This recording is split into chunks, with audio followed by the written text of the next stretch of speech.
What's going on, guys? It's Cimo. So today we're going to be cracking open a box of the brand new Blazing Vortex Core Booster Set. Now, you might be a little bit confused because I did a video about this set saying why you shouldn't buy it, and I'd highly recommend checking out why that is, but I did buy this box for two reasons. First of all, I do like to support my local game store here in Las Vegas. We play games. With COVID and everything going on, we need to support them now more than ever, because when things finally go back to normal, we're still going to need a place to play Yu-Gi-Oh!, and that's why you should be supporting your local game store. Second, the other reason I like doing these box openings is because this is a way for you to enjoy the pack opening experience without having to waste your money to do so. You can just watch me waste mine. So without further ado, let's go ahead and get right into it because I want to start cracking. Hopefully we can pull a Starlight Rare. I think we have still yet to do so at this point. So for once, maybe we cannot beat the odds and actually do that. We will just have to see. Blazing Vortex definitely is not the best set when it comes to sealed Yu-Gi-Oh! Product. Just a majority of the cards in this set aren't exactly too spectacular. There are a few good pulls in the secret rare category, and that's usually like what can hold up a set, but this time around, there isn't really too much. So let's go ahead and open this up and see what we've got. 24 packs we've got to open, and we'll start with the right side like we typically do, and let us hope for the best. We'll just get this slightly off camera here, and here we go. So for people who have never seen an opening of a Yu-Gi-Oh! Product before, each booster pack contains 9 cards. There are 7 commons or 8 commons. It depends on what you get in the pack, and so we'll quickly go through those. So we have Reinforcement of the Army's Troops. We have Armor Dragon Ritual, Ancient Warrior Saga Chivalrous Path, Knight of Armor Dragon. There is, oh shit, right off the bat, we got a Pot of Prosperity. Are you kidding me? Oh my god, that's a way to start off a box opening, ladies and gentlemen. Oh my, I was not expecting that. Wow, that was insane. And yeah, I guess we've already paid for the box. This is one of the cards, if anything, I was hoping to get out of here. This card is super, super good. This is going to see play in a ton of different decks, most likely. Being able to just go 6 cards deep into your deck and pick any one of them is insane, and I expect to see a lot of this card moving forward. That is fantastic. That card is just so beautiful, too. So, yeah, okay, great way to start off the opening. That's, it might just all be downhill from here, but we'll have to see. So anyway, there are 8 commons in the pack. I misspoke, and one of them will be a hollow, which in this case is Pot of Prosperity. Machina Unklapspar. We have an Amano Kujaki. I probably butchered that. S4 Specimen, and an Armed Dragon Blitz. A lot of the old school Armed Dragon support is in this set, which is really cool. I mean, the cards themselves are fine. It's like from a competitive standpoint, it's like kind of whatever. The Armed Dragon level 10 is just, it's a bit of a Timmy card. Let's go ahead and just put it that way. So we're just gonna go straight to the hollows because that's what most people want to see. Here is one of the War Rock cards. Man, this archetype is terrible. This is a brand new TCG exclusive archetype that OCG does not have yet. And honestly, I don't think they're going to be wanting this anytime soon unless they get some, like, Beatrice level support to make this deck just insane. And there's an ultra rare, Wind Witch Diamond Bell, so that's not too bad. I'm pretty sure there's only one ultra rare I really want in this set, and it is the Fusion TCG exclusive. So hopefully we can pull that. We'll have to see. Got a Tilted Try. Spriggan's Blast. I really do like the Spriggans, and there's another card for them. Sprin the Iron Dash Dragon. Really weird to see this as a common, though. Couple packs in, we're going to speed this up a little bit more here, and let's see what we can get. There is a Heavy Metal Foes Amalgam. I'm so glad that the Heavy Metal Foes stuff is not seeing a ton of play. That was going to be a nightmare if that card came off the ban list. Spriggan's Watches are super. I think this card is actually crazy. This card is a Reinforcement of the Army, it's a Foolish Burial, and it's a Terraforming in one card. If Spriggans are ever playable, this card will be needed at 3. So I would just pick these up if you can because this is super cheap and inexpensive, so there's really no reason that you shouldn't. We'll put that to the side there. Another Spriggans, Tilted Try, Dream Mirror Recap, and Tri Brigade Rendezvous. All right, next pack. I mean, again, if we can get a Starlight, that would be fantastic, but I'm pretty happy with the Pot of Prosperity. Going to go ahead and get through these commons pretty quickly here. I'll talk about anything that I do want to discuss, but here's Materiactor Gigaboros. This card's actually kind of neat. You can take a card that is material on this card and actually add it to your hand, which means you can like reuse something like a tour guide. I don't know. That just seems broken to me, and it's a generic just rank 3 monster. Having one of those on hand would not be the worst. This card's also kind of cool too. It's a common that is a sort of hand trap card similar to Saravis the Ancient and Ascended. It's not bad. I don't expect it to see any play, but we didn't expect Ghost Trick Jack Frost to see play, and that had a home at one point in Yu-Gi-Oh's lifespan, so we'll just have to see. Moving on along, though, to our next set of cards. Here is White Baking for all of you Skull Servant lovers out there. I just love any Skull Servant artwork card is just hilarious to me, so this is really cool. We have Synchro Transmission, Radiant, something I can't pronounce, Breath of Acclamation. Fun fact, I didn't realize this the first time around. This is actually a ritual spell, but it doesn't have the ritual spell icon here, so that was actually a bit of a misprint. So I'm curious if when we get the unlimited print run of this set, if they're going to fix it and actually give it the ritual symbol. That would be interesting, but pretty funny nonetheless. Let's go ahead and move on. There is S4 Showdown, a Dream Mirror card, a Reinforcement of the Army's Troops, Linear Equation Cannon, an Armed Dragon Thunderbolt for our trap. The artwork on this is pretty cool. It's like Armed Dragon level 10 doing like a Kamehameha or something out of Dragon Ball Z. I don't know what else to explain, how else to explain that, but that's what it looks like to me. Some more Armed Dragon cards, some more Spriggan stuff. If I get a playset of the common Spriggans, I'll also be pretty happy with that because I think that archetype actually has a decent amount of potential. Moving on along, Dogmatica Genesis, Parametalphos Fusion, S4 Showdown. That card's actually not bad either. Neroy the Dream Mirror Disciple, and there's an S-Force Aurifist. I think it was Orifice in the OCG, and obviously that wasn't going to make it here when they translated it, so we got Aurifist. That doesn't sound any more suggestive whatsoever. Fabled Treason, Archfiend, Staff of Despair, wrapping up that pack. I do love, I will say, when Konami does do these throwbacks to these older sets that just basically, like, I mean, like, this is just reminds me of, like, Acts of Despair, right? Like, I love when they do stuff like that because I feel like Yu-Gi-Oh! Is so heavily embedded in nostalgia that they should be playing off of that as best they can. All right, there's a new Fable. There is... I don't know what that is. Like, I'm just going to move on. Fairy Archer and Armed Dragon level 10 white as our ultra rare. Cool artwork. I love the Armed Dragon artwork. That's something I've always loved since Soul of the Duelist. But yeah, it's, you know, it is what it is. It's fine. Another Spriggans. We got a Machina. We have another Spriggans card and a Fabled Trap.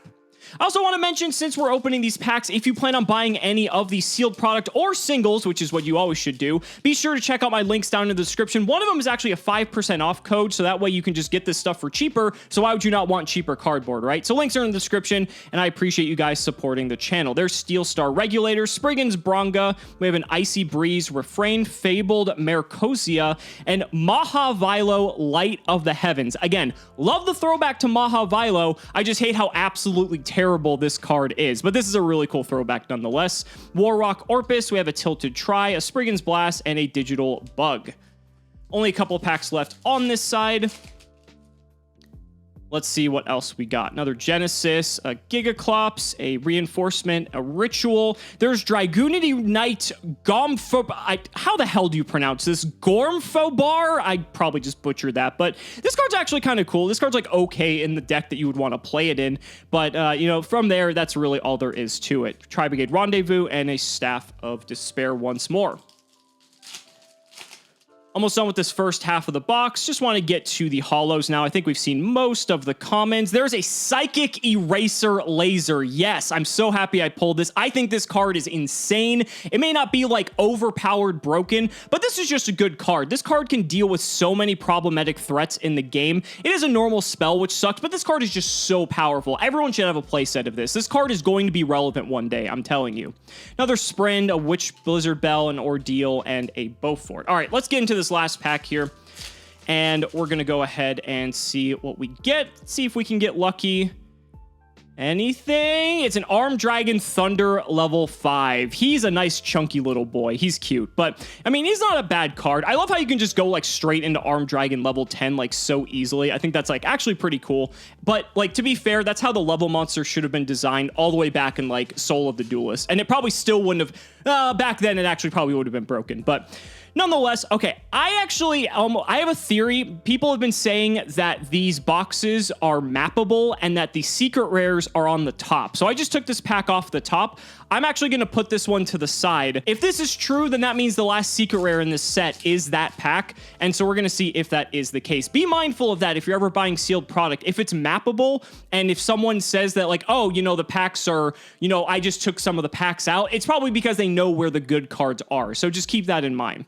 All right, so we have S-Force Professor Degama. We have another Fairy Archer, Arm Dragon Lightning, Parametalphos Fusion. We have S-Force Gravitino as our ultra rare. This archetype's like okay. It's like really gimmicky, but there's like some like glimmer of hope here. Again, it really just depends on them getting like actual good cards, but I digress. Let's go ahead and just go through the rest of these here. I think we can probably just go straight to the holos now. We've seen almost every common in the set. I also believe we got an ultra right after the secret, so the ultras might be mappable as well. I think we got this Wind Witch Diamond Bell too. So again, just be careful if you're buying loose packs that were from a booster box, because someone might actually have already gotten the good cards out of it. So we're going to go straight to it here. There is a Wind Witch Chimes. Really cool artwork on this card. And then the rest of the commons there. The good old Ojama Pink. Love that they're still making different Ojamas. That's hilarious. All right, next pack. Let's go on through. And there's a Fabled and Wraith. And Wraith and Wrath. Yeah, it's and Wraith. I love the Fabled artwork. Fabled artwork has always been one of my favorites because it's so dark, it's so grotesque, and it's just so badass. Like, look at that artwork. I mean, the card's like whatever, but I mean, the artwork's at least cool, so I'll give it that.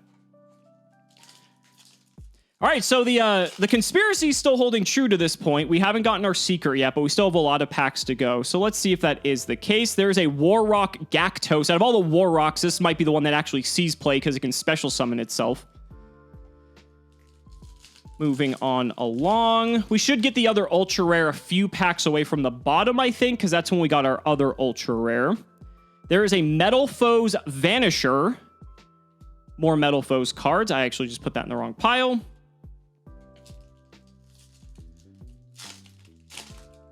Should be about halfway through this final side here. And there's a Sacred Tree Beast Hyperiton? I don't know how to pronounce this. This card's like actually kind of cool, but I don't know when you'd ever want to go into this when you could just make True King of all Calamities. Unless they're actually going to ban Calamities. But even then, I think that's a bit of a pipe dream. That card's like, okay, it's not bad. I still think there's better rank 9s you could go into besides that. Okay. Move on along here, and oh, nice. There we go. So there's our ultra rare, Cordius the Triphasic Dealman. This is, like I said, the only ultra rare I really wanted to pull out of this set because it's basically just a super poly target, and even right now it's not going to see much play, but if there's ever a point where a deck will make a Synchro, a Xyz, and a Link monster, then this card will maybe see some play. Obviously, you have to play super poly too, but that's a nice pickup. Again, all the rest of the ultra rares are kind of whatever, so I'm happy to get that one. All right, moving on along. I'm pretty sure that that pack has the secret rare, so I'm actually happy I saved that for the end because it gives you guys a reason to actually watch the video. There's a Parametalphos Azortless. Cool artwork. The Metalphos have always been cool. Fun fact, if you guys ever knew about the Metalphos spoon conspiracy, there's actually a spoon on every single artwork of a Metalphos card. Do you guys see it on here? If you don't, it's just right there. There is a spoon. So go look at your old Metalphos cards and try to find where the spoons are. I guarantee you there is one in every single artwork. It's because they're psychic types. That's why. All right, we got 3 packs left, and then we have our last good pack, although we just got the Prosperity, so I don't know how much better this can really get. Constellar Caduceus is our super. Nothing really too much to talk about there. Card's fine. Constellar is way too bad to be playable now. I mean, Pleiades is still good, but I mean, we're not playing pure Constellar in 2021 anytime soon, that's for sure. All right, moving on along here. There is a Materiactor Gigadra, goes along with our Gigaboros. This card's fine. I just wanted to get the Xyz actually more than anything. And this is our last pack before the secret rare. Okay, so that's good to know. So we shouldn't expect anything out of this unless the box is just like some sort of god box, which would be cool. And yeah, Tri-Brigade Kit, though. This is actually a really good super rare for anyone who likes to play Tri-Brigade. This card just allows you to have even more consistency in the deck because it foolishes any of your Tri-Brigades. So you can send like your Niraval and basically just have a full setup. It's super, super good. Happy to pull that. And we got a few more commons there.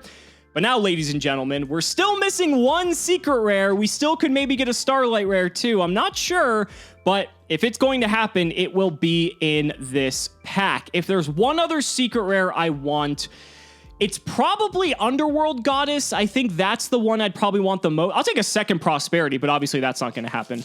But yeah, I think Underworld Goddess is probably what I would want. I can't think. Maybe the Zephyr as well. The Zephyr would also be a cool one. So let's hope for the best here and see. We're going to go nice and slow. There's a Fabled. There's a Spriggans. There's a Gyclops. Okay. So now we're going to know what it is. Let's scroll up a little bit. It's a trap. Oh, is it Underdog?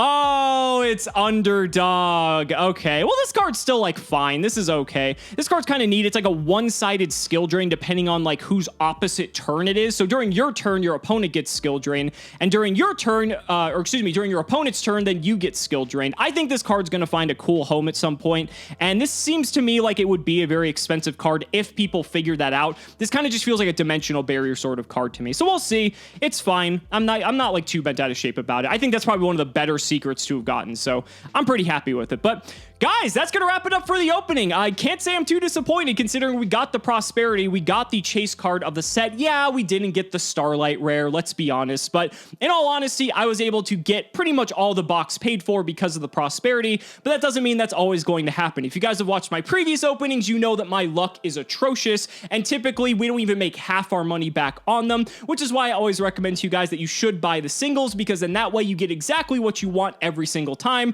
and that way I get to waste my money so you don't have to. So if you are going to buy any sealed product or singles, be sure to use my links down in the description. Again, you get 5% off on some of those links, and why wouldn't you want to get your cardboard crack fix for an even cheaper price? But guys, that's going to wrap it up for the opening. Let me know down in the comments what you guys think and which cards you are looking forward to getting out of Blazing Vortex. I'd really love to hear your thoughts. Thank you guys so much for watching the video. Be sure to like the video as always. Subscribe to the channel for more amazing Yu-Gi-Oh content, and if you found this video entertaining, consider supporting me on Patreon for exclusive one-day early access to both the History of Yu-Gi-Oh! And the Yu-Gi-Oh! Progression series. Thank you all so much for watching, and we will see you next time.